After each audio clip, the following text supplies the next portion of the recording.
Ya va, no espera que...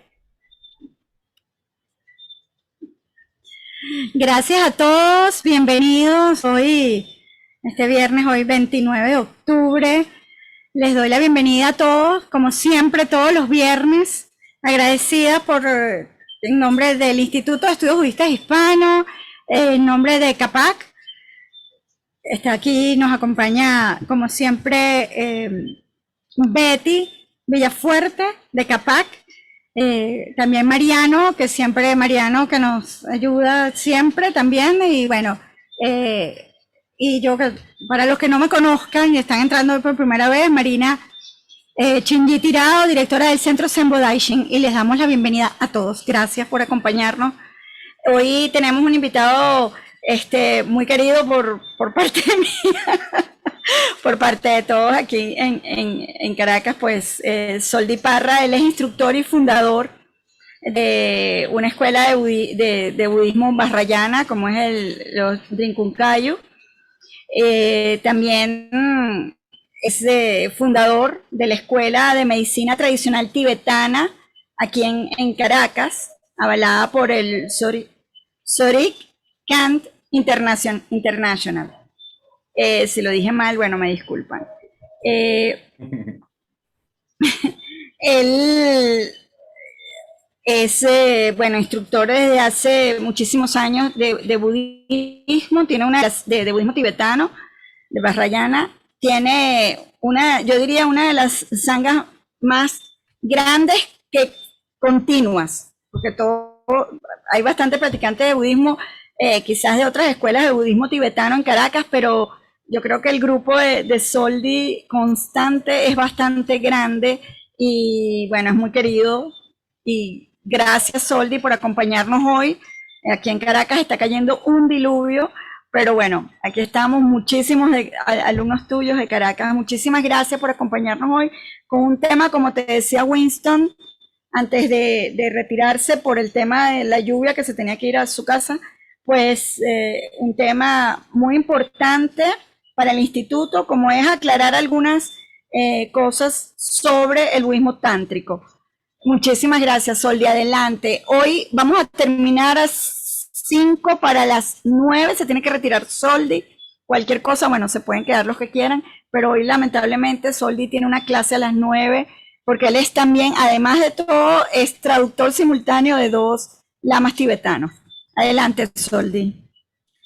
Y hoy Bueno, tienen muchas clase con gracias. uno de ellos. Sí, bueno, muchas gracias. Ante todo, mi agradecimiento al instituto por la invitación, por la confianza y bueno, a ti, Marina, por siempre apoyar las actividades de nuestra sangha, que han significado siempre un apoyo incondicional. Así que aprecio el espacio y la oportunidad.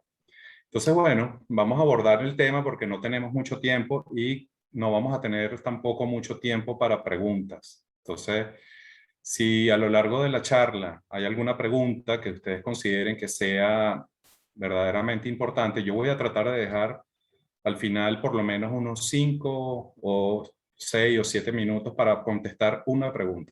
Creo que nos va a dar tiempo de contestar uno o máximo 2 preguntas, ¿ok? Ese es el propósito. Y tenemos que hacerlo así porque no tenemos más tiempo. Yo tengo otra actividad a las 9 y espero poder cumplirla. Entonces tenemos que ajustarnos a la hora. Muy bien, entonces vamos a comenzar nuestra charla hablando un poco sobre este tema que es bastante complejo. Y yo quise abordarlo en una forma, vamos a decir, bastante general.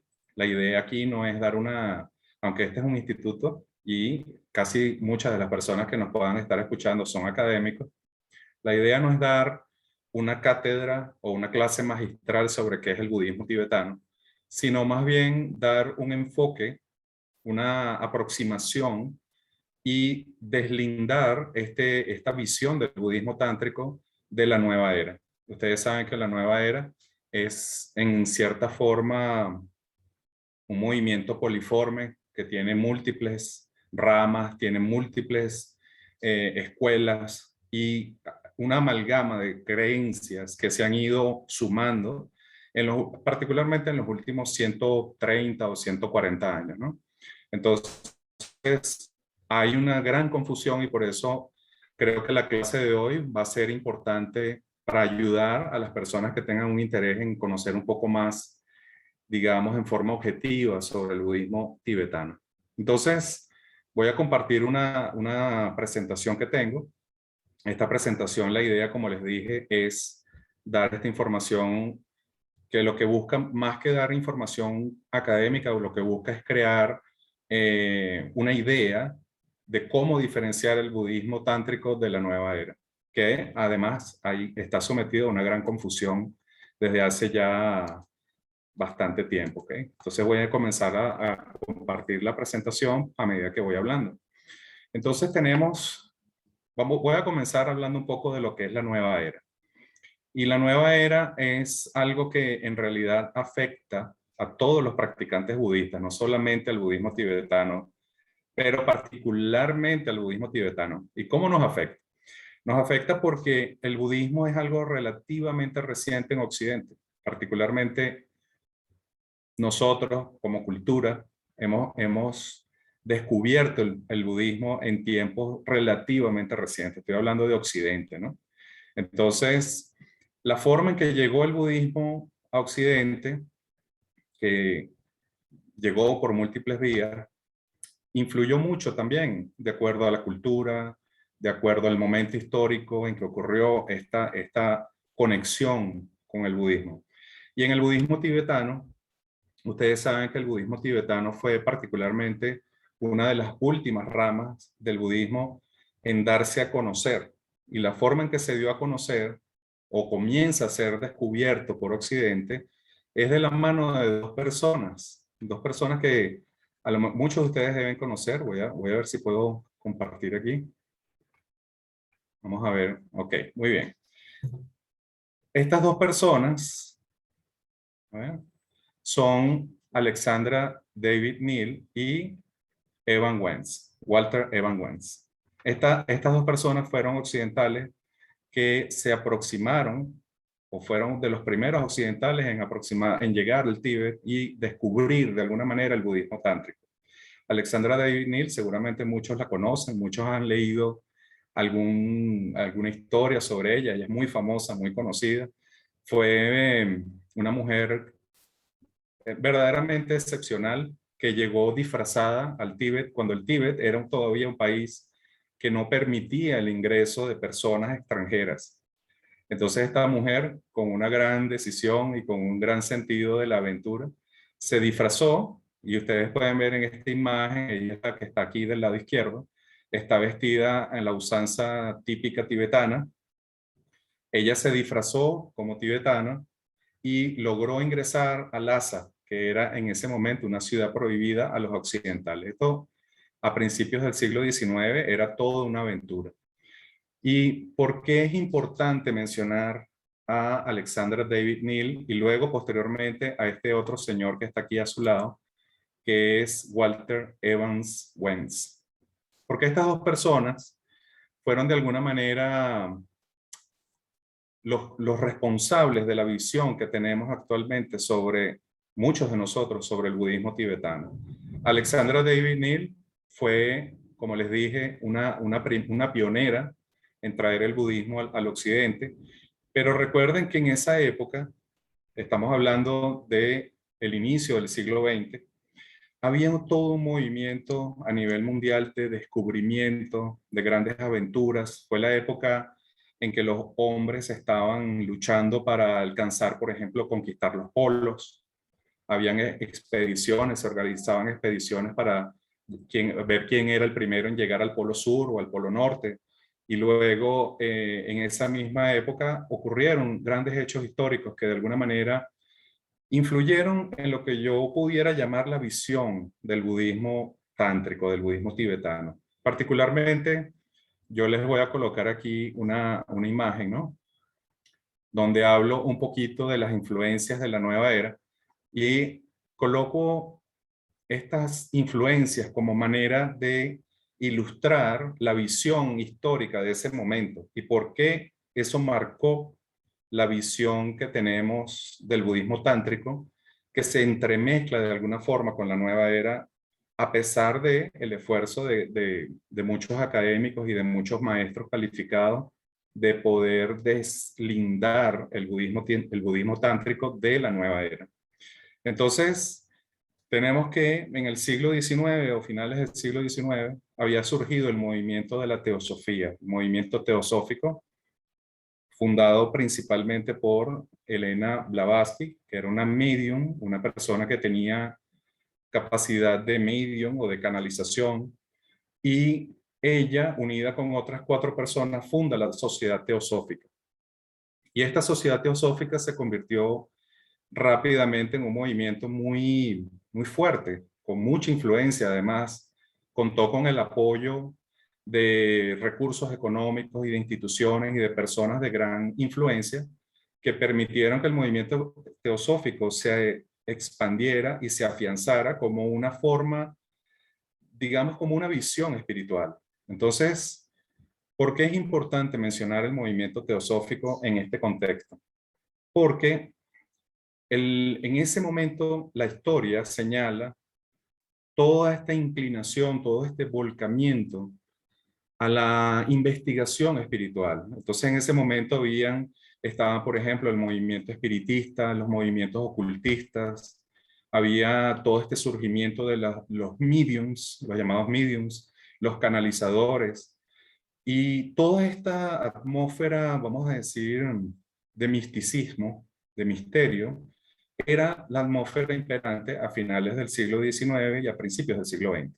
Incluso yo coloco aquí el descubrimiento de los tesoros de Egipto. ¿Por qué? Porque se unía también con ese espíritu de aventura y de búsqueda que existía, de descubrir tesoros, ciudades ocultas, como por ejemplo el Lhasa, que era una ciudad prohibida, con el viaje de Alexandra David Neal a Lhasa. Fue como una especie de aventura, ¿no? Como un descubrimiento. Y el descubrimiento de los tesoros de Tutankamón, de la tumba de Tutankamón, influye de alguna manera porque fue la época en que se estaba traduciendo el libro tibetano, el libro egipcio de los muertos, ya conocido como el libro de los muertos. Entonces, ahí entra en colación este personaje que está aquí al lado de Alexandra David Neal, llamado Walter Evan Wentz. Evan Wentz, seguramente ustedes lo conocen, lo han oído nombrar. Fue también un importante difusor del budismo tibetano y fue el que tradujo el Bardo Thodol, mejor conocido como el libro tibetano de la vida y la muerte o el libro tibetano de los muertos. Entonces, nosotros tenemos que hacernos esta pregunta: ¿por qué escoger ese título?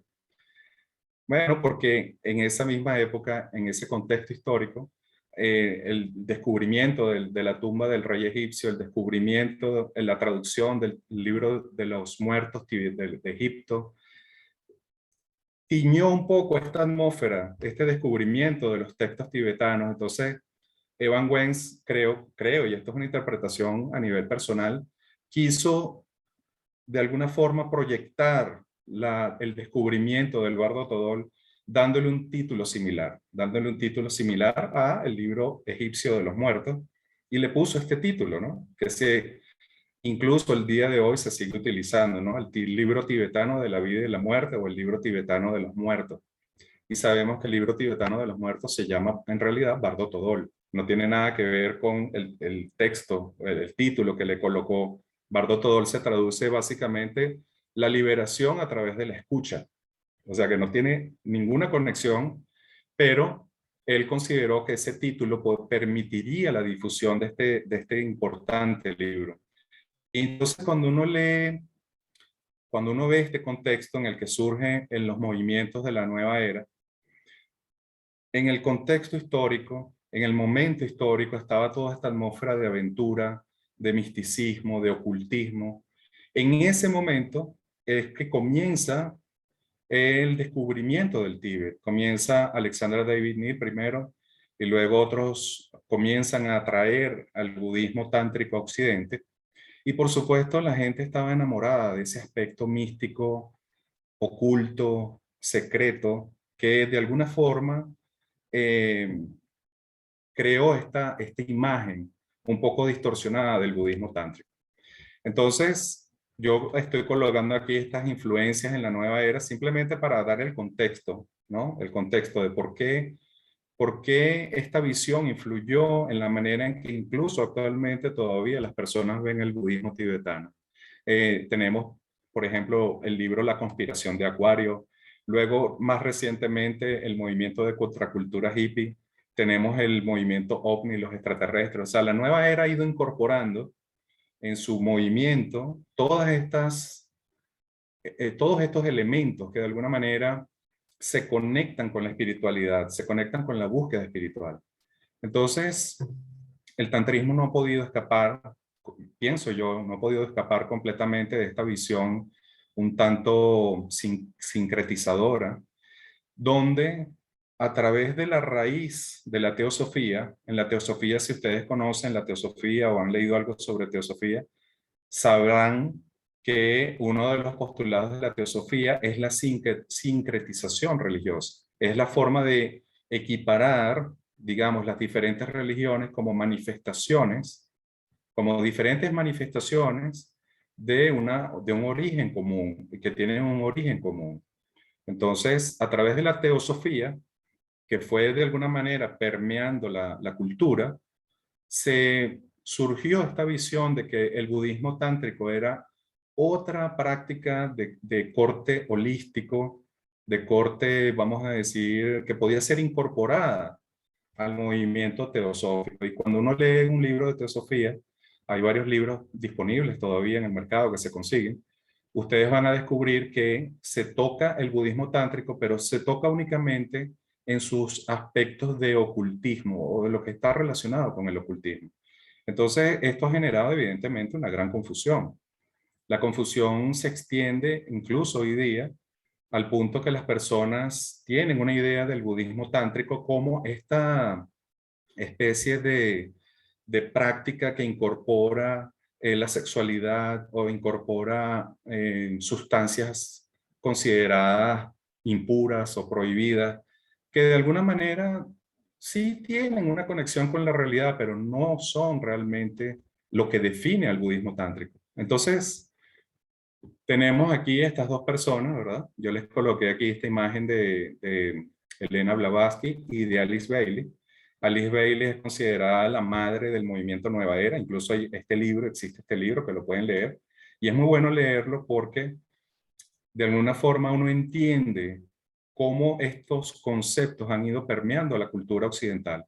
Conceptos que uno habla, cuando uno habla con las personas, incluso no saben de dónde vienen, porque han ido permeando tanto la cultura, vamos a decir, común, la cotidiana, que ya las personas han incorporado estos conceptos como parte de su espiritualidad, ¿no? Entonces aquí tenemos estos postulados.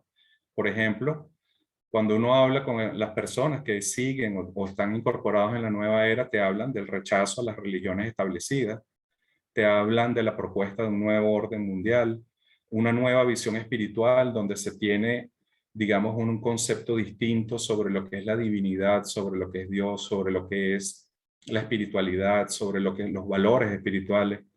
Luego se tiene una concepción distinta sobre la creación del universo y la naturaleza de Dios, por ejemplo. La noción de espiritualidad como contrapartida a la religiosidad. Esto es algo muy frecuente, incluso en este momento muchas personas cuando hablan de la práctica o de su práctica espiritual, te hablan en la forma como con una noción de rechazo a las religiones establecidas. Entonces, hay muchos conceptos por allí. Por ejemplo, la gente dice, yo no soy religioso, yo soy espiritual. La religión es para las personas cerradas, la espiritualidad es para las personas abiertas. La religión es para las personas que no tienen inteligencia, la espiritualidad es para la gente que tiene la mente abierta. Entonces, todos estos conceptos vienen del movimiento teosófico. En los libros de teosofía se incluyen estos conceptos. Entonces, estos libros que ya tienen circulando alrededor de 100 o 120 años han ido permeando la cultura y estos conceptos se han convertido en parte de la espiritualidad, en el concepto moderno de espiritualidad. No en todo, no en su totalidad, pero sí en una parte. Entonces encontramos este concepto, por ejemplo, la ascensión y evolución de la conciencia, y va acompañado con una subcultura de el bienestar físico y mental a través de diversas prácticas y terapias holísticas o la medicina alternativa, el uso de herramientas psicoespirituales como la canalización, la mediunidad, el tarot o la ingesta de psicotrópicos y alucinógenos. Todo esto forma parte, en un grosso modo, estoy hablando en grandes rasgos, de lo que significa para muchas personas la práctica espiritual, que se asimila más a la nueva era. ¿Ok? Entonces, ¿cómo podemos empezar a hablar del budismo tántrico? ¿Cómo podemos entender realmente la diferencia con el budismo tántrico? El budismo tántrico, la palabra tantra, tiene un significado, tiene una connotación que mucha gente no conoce.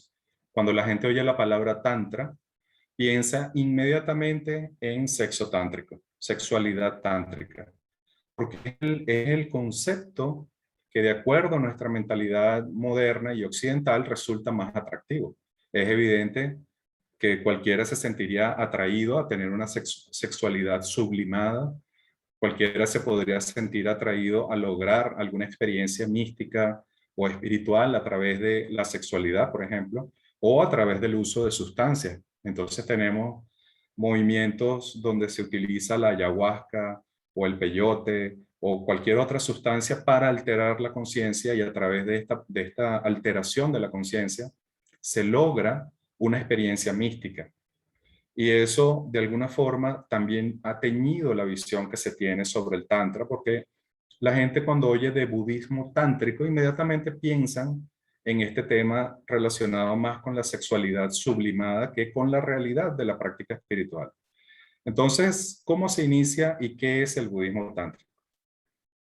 Tantra realmente significa entrelazar, entretejer. Eso es lo que significa la palabra tantra en este contexto, ¿no?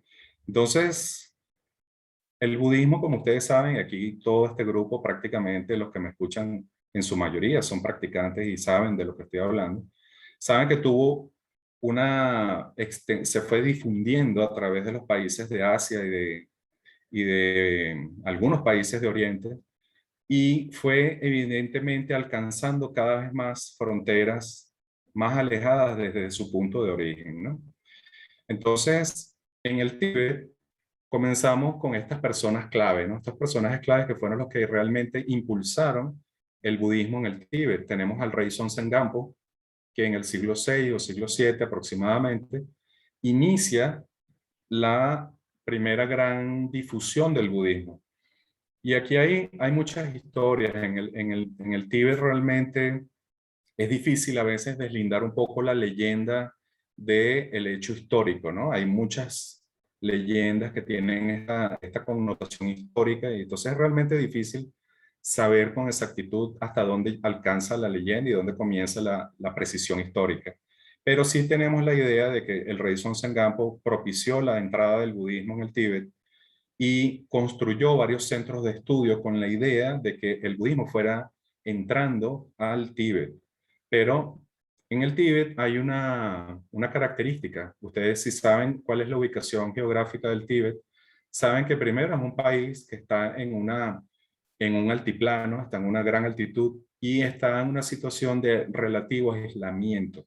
Es decir, por su misma ubicación y por sus mismas características geográficas, esta cultura, de alguna manera, se mantuvo muy aislada de sus vecinos, y estas personas, como el rey Sonsen Gampo, por ejemplo, necesitaban invitar personas para traer estos conocimientos. No es como ahora que Marina me llama por teléfono y me dice, mira, queremos invitarte a un programa, y entonces tenemos Zoom, y hay una persona en México, otra en Argentina, otra en Japón, y todos estamos conectados, ¿verdad? En aquella época la cosa era mucho más compleja, porque si alguien quería escuchar una enseñanza o quería tener acceso a un determinado tipo de enseñanza, tenía que invitar a esa persona. Y invitar a esa persona se dice fácil, pero aquí estamos hablando de grandes y peligrosos viajes que normalmente duraban meses en condiciones muy duras, A veces las personas morían en los caminos y no llegaban al destino porque eran las condiciones que existían en esa época. Entonces, este primer rey, Sonsengampo, comienza con la idea de introducir al budismo, pero el budismo, por su misma característica geográfica y de aislamiento, había desarrollado una religión autóctona que muchos de ustedes han oído nombrar, se llama el Bon. El Bon era una religión anímica, es decir, se basaba en los elementos, en la naturaleza y el chamanismo. Entonces, esta era la religión que existía en el Tíbet, era una religión muy animista, muy relacionada con los elementos, con la naturaleza, y cuando evidentemente la clase religiosa percibió que el rey quería introducir el budismo, evidentemente hubo una oposición, como ocurre en todas las culturas, en todos los tiempos, en todos los pueblos donde ha habido un estatus religioso establecido, siempre va a haber un rechazo a la entrada a una nueva creencia o a una nueva forma de espiritualidad. Entonces, el Tíbet no fue una excepción de esa lucha, digamos. Y finalmente, en el siglo VIII, el rey Trizón de Xen decide poner a prueba el budismo. Y esto es bien importante porque hasta el siglo VIII el Tíbet no era budista. Había una incipiente entrada del budismo, pero no había budismo en el Tíbet. El budismo era algo relativamente nuevo para los tibetanos en ese momento. Entonces, el rey Trizón de Xen estaba casado con una princesa nepalí y con una princesa china. Y hablando con sus esposas, él decide poner a prueba, él averigua y dice, ¿cuáles formas de budismo practica usted? Entonces la princesa china le habla del budismo Chan, que posteriormente da inicio al Zen, y la princesa nepalí le habla del budismo indio, de la India, ¿no? Entonces el rey Trizón de Xen invita a dos grandes exponentes del budismo de cada una de estas dos vertientes y se da un famoso debate, aquí se lo coloqué, el famoso debate entre Hoshan y Kamalasila. Hoshan como representante del Chan y Kamalasila como representante del budismo indio, ¿no? Entonces, en este debate, que no voy a mencionar, sino brevemente, el rey, oyendo la exposición de ambos escolares, decide que el camino gradual es idóneo para los tibetanos. Muchos, vamos a decir, muchos escolares y muchos estudiosos históricos de la historia del Tíbet ponen en duda si este debate realmente se dio, ¿no? Dudan de la fuente y dudan también de que Kamalasila se haya encontrado alguna vez con este monje y hayan tenido lugar este debate. Hablan de un debate mítico. Sin embargo, si consideramos que el debate se llegó a dar o no se llegó a dar, el punto importante es que el rey Trizón de Xen decidió que el budismo tibetano se iba a basar en el camino gradual, en las enseñanzas del camino gradual. Y esto es muy importante porque cuando las personas comienzan a aproximarse al budismo tibetano, piensan que lo que ven es este colorido que tiene más que ver con el Bon, que fue adoptado del Bon. El colorido, las danzas, las máscaras. Entonces piensan que el budismo no tiene esta base, digamos, filosófica que viene del budismo indio, pero sí la tiene. Y fue a través de Kamalasila y después de otros grandes eruditos que se adopta todo el camino del Sutrayana y del Paramitayana como la base del camino gradual. Entonces, a través de este camino gradual, comienza a desarrollarse la práctica budista. Pero hubo, como les dije anteriormente, una gran oposición a el establecimiento del budismo como la religión de los tibetanos, y el rey Trizón de Xen preguntó a su maestro, en ese momento el maestro que él había invitado de la India era el abad Santarakshita, que aquí se los coloco, Y Santarakshita tuvo muchos problemas para poder establecer el primer monasterio budista en el Tíbet, el monasterio de Samye, que seguramente han oído nombrar. Entonces, el rey Trisón de Xen le pide a Santarakshita que busque una solución para poder, algo que permita la expansión del budismo, ¿no? Entonces él le dice, usted debe invitar a un maestro tántrico. Y aquí es donde empieza esta historia a cobrar sentido. El maestro tántrico que invitan es nada más y nada menos que Padmasambhava, que los tibetanos llaman Guru Rinpoche. Y por lo que esta imagen, para que lo vean, Guru Rinpoche en tibetano significa el maestro precioso. Y para los indios era conocido como Padmasambhava, que se traduce como nacido en el loto. ¿Ok? Entonces, Guru Rinpoche es invitado por Santarakshita a instancias del rey. En la oposición, como les dije, la oposición del Bon, de la aristocracia del Bon, que así hizo una fuerte oposición a la difusión del budismo, generó grandes obstáculos. Entonces se dice que cuando se construía una pared o se levantaba un pilar en el monasterio de Sanje, al día siguiente se caía o se demolía la pared. Habían grandes obstáculos, ¿no? Entonces invitan a Guru Rinpoche a Padmasambhava, al Tíbet, y Guru Rinpoche comienza a pacificar, porque esta es la palabra idónea, comienza a pacificar de alguna manera al Bon y a los practicantes del Bon. Entonces, la historia de Guru Rinpoche es apasionante y es evidentemente la base del budismo tántrico, porque Guru Rinpoche, a diferencia de el método usado, por ejemplo, en otras culturas y en otras religiones, donde básicamente la imposición religiosa se dio por la fuerza y por el arrase de otra cultura, Guru Rinpoche, una vez que logró pacificar las fuerzas del Bon, incorpora los elementos del Bon que él pensó, que él sintió que podían ser útiles para la práctica budista. Y aquí es donde ocurre esta unión, esta fusión de el Tantra con el Paramitayana y el Sutrayana, que es lo que le da forma al budismo tibetano.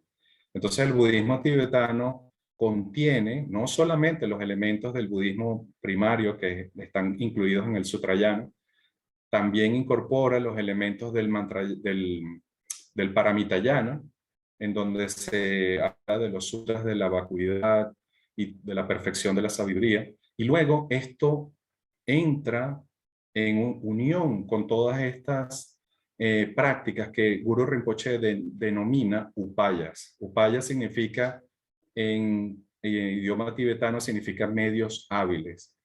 Y esto lo hizo con un doble propósito. El primero fue tratar de transformar la práctica religiosa del Bon en la práctica budista. Y creo que fue una forma muy inteligente de abordar el tema, porque él tomó los elementos que podían ser útiles para la práctica y los convirtió en medios hábiles. Entonces, cuando uno oye esta frase, medios hábiles, ¿qué piensa? Uno piensa, bueno, ¿un medio hábil para qué? Los medios hábiles son para transformar la mente. Entonces, como se incorporaron en la práctica del budismo tibetano el Sutrayana y el Paramitayana, ustedes saben que el Paramitayana tiene que ver con la práctica de las 6 perfecciones o las 10 perfecciones como la base del camino del Bodhisattva. Entonces, dependiendo del sistema que uno vea, puede encontrar 6 perfecciones o 10 perfecciones. Pero la primera de estas perfecciones, por ejemplo, es la práctica de la generosidad. Entonces, cuando uno ve en un templo, en un monasterio, particularmente en el Tíbet, donde se hacen todas estas ofrendas de flores, de frutas, la gente que no conoce el budismo tibetano, inmediatamente piensa, o esta gente está adorando a esta imagen. Esta gente está, de alguna forma, en un tema de adoración al Buda, ¿no? Eso es lo que piensan. Es una frase que es muy típica y yo la he escuchado de muchas personas que no entienden que las ofrendas que se hacen en un templo o se hacen ante una imagen son en realidad la práctica del paramita de la generosidad. Las personas no hacen esas ofrendas como una forma de adoración a una forma o a una estatua o a una imagen. Lo hacen como una muestra de su generosidad. Entonces, aquí empezamos a encontrar todos estos conceptos que se han ido, digamos, perdiendo a través de la cultura, porque la gente no entiende el budismo tibetano, ven solamente esta imagen colorida, llena de disfraces, de máscaras, de ofrendas, y piensan que eso es el budismo tibetano, ¿no? Entonces, en esta historia, retomando la historia un poco de por qué ocurre esto, se entiende que Guru Rinpoche o Padmasambhava incorpora todos estos elementos del Bon y convierte a los Bonpos, que son los practicantes de la religión del Bon, en budistas. Entonces hay un famoso encuentro donde los Bonpos desafían en una especie de combate tántrico mágico, desafían a Guru Rinpoche y Guru Rinpoche los derrota a través de la realización que él tenía. Entonces, estos son historias muy interesantes de escuchar y si en algún momento tengo la oportunidad de contarlos, pues lo voy a compartir porque vale la pena que uno las escuche. Y me disculpan que voy tan rápido, pero saben que tenemos poco tiempo y hay mucha información que compartir y no quiero que se pierda no quiero que se pierda la oportunidad de compartir la información. Entonces, finalmente, Guru Rinpoche logra la pacificación del Bon y el budismo se convierte en la religión oficial del Tíbet. Entonces, comienza el proceso transformador del Tíbet. Comienza lo que se conoce como la primera gran difusión del budismo. Y un rey que en la historia ya estamos adelantándonos aproximadamente unos 100 años, aproximadamente al siglo IX, ve en el budismo una amenaza. Este rey es el rey Langdharma. El rey Langdharma comienza a destruir los monasterios, comienza a abolir las leyes que protegían a los monjes y se dispersa la práctica del budismo en el Tíbet, se convierte en algo muy fragmentario y es en esta época donde hay un proceso de degeneración. ¿Esta degeneración en qué consiste? En que los practicantes comienzan a utilizar el tantra para prácticas de sexualidad sublimada, comienzan a utilizar, a decir que la ética no era importante, que lo importante era la visión pura, comienzan a señalar que el uso de sustancias era permitida, el uso de sustancias, bien sea que alteran la mente o sustancias consideradas prohibidas como la carne, o el semen o la orina y este tipo de cosas, ¿no? Entonces, todo esto ocurre en el momento en que el Landharma destruye la estructura creada por el rey Trisón de Exen, que fue aproximadamente unos 100 años antes. Entonces, en la historia, para los que no la conocen, es una historia, a mí me parece que la historia del Tíbet es apasionante. Evidentemente, por eso estoy aquí. Un monje asesina al rey Landharma, para que ustedes vean, un monje que se supone, ¿no? Que no debería ser un asesino, pero lo mata un monje y asciende al trono Yeshe-O. Y este rey Yeshe-O toma como su principal estandarte de gobierno, por llamarlo de alguna manera, la recuperación del budismo. Y en ese momento él se dio cuenta que el budismo se había degenerado, se había dispersado, se había contaminado con todos estos conceptos, vamos a decir, que siempre han estado allí, ¿no? La gente en la búsqueda del placer o de la riqueza es capaz de creer en cualquier cosa. Entonces el rey Yesheo invita al Tíbet a Atisha Dipankara. Se dice que el rey Yesheo invitó a varios eruditos y estos eruditos cuando iban camino al Tíbet morían en el camino. Y esto señala un poco la dificultad, ¿no?, que había de ir de la India al Tíbet en esa época. Entonces Atisha finalmente se le conoce como el que restituye el budismo y es la segunda gran difusión del budismo en el Tíbet. Él logra a través de su enseñanza poder deslindar el budismo de todas estas prácticas que habían degenerado en cosas que eran contrarias incluso al budismo. Y a través de Atisha Dipankara, él crea una escuela llamada Kadampa, y a través de esta escuela Kadampa surge un nuevo movimiento de escuelas llamadas Sarma. Las escuelas Sarma son los linajes que conocemos como los linajes nuevos o reformistas. Son los linajes que dieron inicio a la escuela Gelugpa, a la escuela Sakya, a la escuela Kagyu, que son los linajes que sobreviven hasta esta época. Y esto surge en contraposición con el linaje Nyingma, conocido como el linaje de los antiguos o de los ancianos, que fue el que fundó Guru Rinpoche. Entonces, a Atisha Dipankara se le atribuye esta sistemática recuperación y sistematización del budismo, en donde se incorporan los elementos que llegan hasta hoy en la práctica, en la verdadera práctica del budismo tántrico, o lo que nosotros entendemos como budismo tántrico, particularmente para los que estamos en este camino. Entonces, ¿cuáles son los principios del budismo tántrico? Como yo les decía, primero, el Vajrayana, la palabra Vajrayana, significa vía indestructible, o también se le conoce como mantrayana o camino del mantra o mantra secreto. Entonces es importante para las personas que no conocen el budismo tibetano saber lo que significa la palabra Vajrayana. Vajrayana, la traducción literal significa algo así como la sabiduría indestructible o el camino del diamante, o también se puede decir mantrayana. Mantrayana quiere decir aquí el uso del mantra. ¿Okay? Ya vamos a hablar un poquito sobre el uso de los mantras, que es una característica muy particular del budismo vajrayana. Entonces, ¿en qué se basa el tantra? El tantra se basa en la transformación. ¿La transformación de qué? De la percepción. La percepción, la forma como experimentamos el mundo, la forma como consideramos a los seres, como consideramos las situaciones, parte de entender cómo nuestra propia mente, a través de su proceso de condicionamiento, a través de los hábitos que hemos adquirido, a través de las impresiones kármicas que hay en nuestra mente, proyecta una visión del mundo. Y esa visión es una visión ordinaria donde a través de una mente fuertemente atrapada en la dualidad, caemos en el samsara. Eso creo que todo el mundo lo conoce, particularmente los que están aquí. Entonces, el sendero del Vajrayana es un sendero de transformación. ¿Y qué es lo que busca transformar el Vajrayana? Busca transformar nuestra percepción, la forma como vemos el mundo y particularmente la forma como el practicante se ve a sí mismo. Y esto es fundamental entenderlo porque esto viene desde la época de Atisha.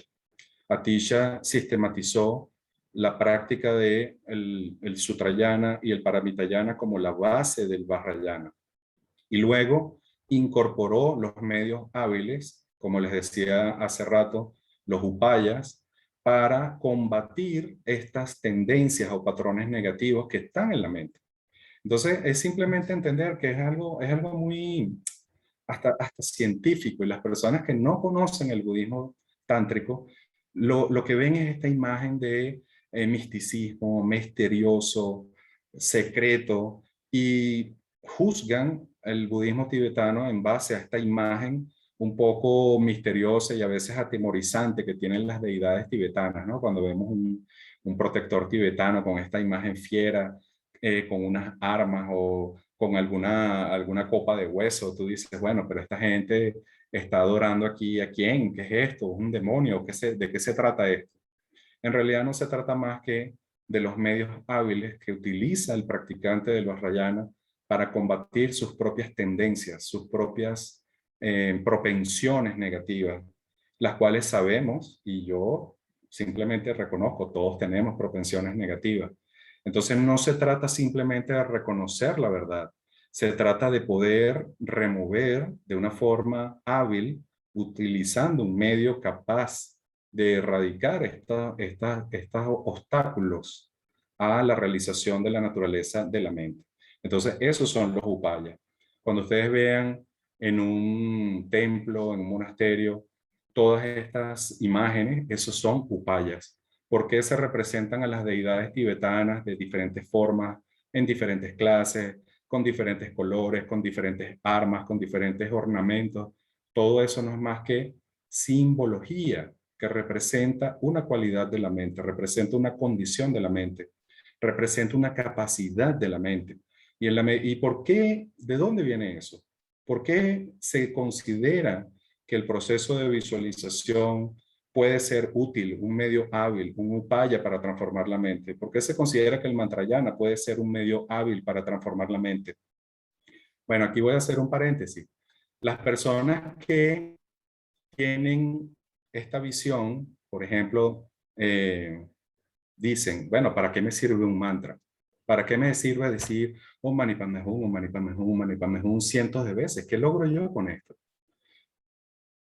En realidad, una persona que recita un mantra con esta mentalidad va a obtener muy poco beneficio. Es lo mismo que ocurre con una persona que contempla una imagen de Tara o una imagen de cualquier deidad del budismo tibetano y no entiende la imagen. Al no entenderla, su propia mente, su propia conceptualidad se convierte en un obstáculo para la práctica. Entonces, ¿qué debemos entender? ¿Qué debemos entender que es la esencia del Tantra? ¿Cuál es el Tantra budista? Bueno, les voy a definir el Tantra en base a lo que no es. El Tantra no es ni la visualización, ni las ofrendas de tormas, ni las imágenes, ni la recitación de mantras, ni la realización de rituales exóticos, ni la práctica yógica, ni las danzas, ni tocar instrumentos. Tantra es mantra. Quiere decir que el mantra es la esencia del Tantra. Y mantra significa la protección de la mente. Eso es lo que significa la palabra mantra. Mantra no significa cantar. Mantra viene de dos palabras, una man y la otra tra, que significan algo así como protección o refugio de la mente. Entonces, ¿qué es el Tantra? Es descubrir a través de la práctica del mantra o a través de la visualización la unión de la compasión y la vacuidad, la unión del sonido y la vacuidad, la unión de la forma y la vacuidad. Una vez descubierta la unión del Vajra de la mente, el Vajra de la mente es la naturaleza indestructible de la mente, la raíz pura de la mente, entonces adquiere una forma de acuerdo a la mentalidad del practicante, y a eso se le conoce como la deidad de meditación, el Yidam. Entonces, esta deidad de meditación no es más que la unión de la forma y la vacuidad, es decir, el sutra del corazón, solo que está representado de una manera que permite a la mente estudiar esa unión. De otra forma, es muy difícil. Hay personas evidentemente mejor dotadas que otras. Hay personas que no necesitan la visualización. Pero, por ejemplo, para una persona que logra entender esta unión de la forma y la vacuidad, la representación de una imagen le ayuda a entender este concepto de la unión de la forma y la vacuidad. Entonces, el mantra es lo mismo, es la unión del sonido y la vacuidad. Y esta identificación con una deidad de meditación lo que te permite es, primero, erradicar los patrones o hábitos negativos habituales que te impiden tener una percepción clara y, en segundo lugar, te permite desarrollarte al punto de tener algo llamado el orgullo Vajra, que no es más que entender que tu propia mente y la deidad son inseparables. Entonces eso básicamente es el budismo vajrayana, el budismo tántrico. Me disculpan que corriera tanto, pero ya son 10 para las 9, el tiempo voló y me quedan 5 minutos para conectarme en la clase. Sí, Así que... y yo quiero pedir la palabra porque tenemos una propuesta, Soldi. A ver Claro, si nos adelante. acepta. Hay muchísimas preguntas y este tema es un tema que, bueno, nos arriesgamos a hacerlo en un día que tú estás súper ocupado. El viernes que viene nosotros teníamos un invitado y no puede asistir. Entonces queríamos ver si sería posible que tú el viernes que viene, que es inédito en nuestros encuentros con el budismo, porque casi siempre hacemos puros viernes distintos, Okay. entraras y nos respondieras las preguntas que vamos a guardar, más las otras que pueden traer las personas que van a ver este video durante toda esta semana. Entonces quiero que los que estén de acuerdo conmigo levanten la mano, porque estamos en una zona democrática, Bueno, los que quieren que mañana el viernes que viene asista Soldi si puede, ojo, para que pueda bueno, hagamos solamente algo, responder. hagamos algo. Yo, como realmente no tuve tiempo de organizarme para esta charla, eh, Sí. voy a hacerlo. Y prometo dedicarles el viernes que viene con el tiempo suficiente, no solamente para dar una explicación más detallada de lo que es el budismo vajrayana, sino además contestar las preguntas. Entonces, ustedes anoten sus preguntas y esperen el viernes que viene para yo entonces tener el tiempo para contestarlas con detalle. Ese es el compromiso y lo haré con mucho cariño. Entonces hablaré con las actividades que yo tengo para que no coincidan, para que no coincidamos y podamos Ay, tener tiempo buenísimo. suficiente. ¿Ok? Sí, yo quiero explicarles a todos por qué Soldi lo invitamos tan de último momento.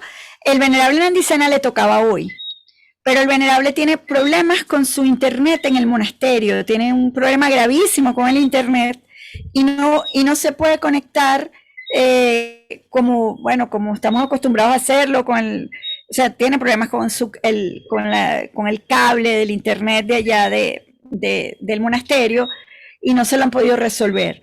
Entonces, tuvimos que, bueno, adelantar un poco la invitación de Soldi, pero por eso fue que Soldi lo hizo tan de buena disposición que se lo pedimos hace 4 días atrás. Entonces, Me disculpan que no tenemos tiempo de contestar dale, preguntas, pero Soldi, si lo quieres, hacemos el viernes. Yo necesito retirarme. yo Y me quedo aquí con la gente te dejo y allí conversamos. para que controles al grupo. Y bueno, muchas gracias Perfecto. a Muchísimas gracias, Betty, Soldi. a Gracias a ti. Mariano, a Marina y a Winston por la invitación. Cuídense mucho. Feliz noche. Gracias, Soldi, muchas Gracias. Puedes gracias. retirarte, Soldi. Sé que se van a retirar algunos alumnos de Soldi porque también tienen la clase con el Lama Gursan, que el año que viene lo vamos a invitar, porque Soldi ya hace traducciones simultáneas y con el Zoom hay una manera de que hay un canal en español y otro en inglés. Entonces lo vamos a hacer para el año que viene, ya lo estamos organizando. Pero bueno, gracias a todos, de verdad. Hay miles de preguntas. Yo sé que ustedes tienen cantidad de preguntas. Este, Gracias, Gloria. Hay algo que yo me voy a atrever, no me voy a atrever, pero el problema de la palabra tantra, que Héctor preguntó con respecto a la sexualidad, en el hinduismo, el tantra es a través de la sexualidad, de la energía sexual. Entonces, eso por eso trae, porque esa palabra pues ya existía pero Soli lo va a responder mejor, ojo. Yo lo sé desde mis estudios míos, pero no practico budismo. Bueno, decir que no practico budismo tibetano, he estado en muchísimas conferencias de lamas, porque el sistema gradual del budismo tibetano me ha ayudado a aclarar muchos conceptos que en el budismo zen quizás no lo desmenuzan. Así es, muchísimas gracias a todos. Los esperamos dentro de 8 días. Ya nos tenemos la buena noticia de que tendremos nuevamente al maestro Soldi con nosotros. Fue una plática tan rápida, pero con tantísima información. Yo creo que como todos nos quedamos con algunas preguntas en el tintero, ¿no? Pero vamos, yo siempre había leído el libro tibetano de la vida y de la muerte, los Bardos Tudol. O sea, realmente hay muchas cosas por preguntar, muchísimas. No es el nombre, que no es el nombre. Que no es el nombre. Efectivamente, es mercadotecnia pura. Bueno, muchísimas gracias. Despedimos la conferencia del día de hoy. Nos vemos en 8 días, puntual a las 19 horas. Gracias a cada uno de ustedes. Gracias. Hay que guardar el chat, Betty. Ah, bueno, se graba con la